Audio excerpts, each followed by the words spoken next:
So, mga guys, igisa ko ito at saka ilaga. Wait lang.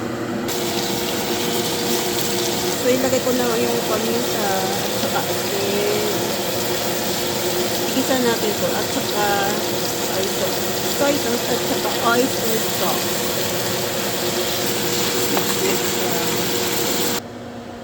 So, ayan, nagisa ko na siya. Ilagay ko dito sa aking pressure cooker para lumambot. Ayan. Oops. So, pagkatapos, ilagay natin yung lid ng pressure cooker. Ayan. Then, iset natin ilagay natin sa meat stew or pressure cooker. So, ito. Push natin. So, yan. 35 minutes. Maglalambot na yan. Tapos, ilagay ko yung mga ingredients niya. Okay. So, habang pinalalambot kong karne ko, puntahan ko naman yung labahan ko.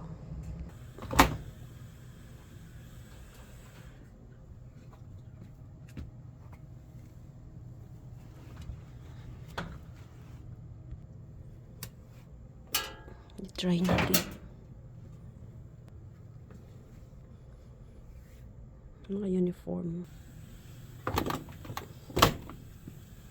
So, dry natin.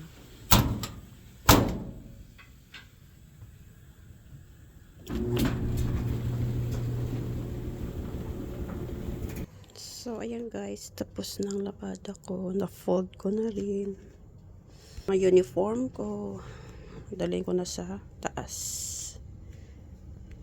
So, ayan, na-hanger ko na yung mga uniform ko. So, ayan guys, malambot na ang karne. Ayan, malambot na. Ilagay ko na to.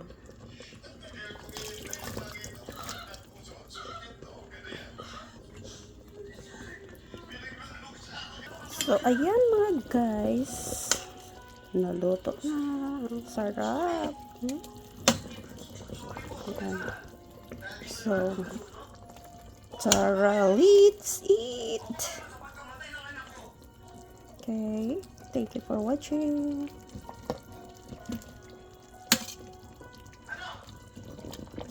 Bye.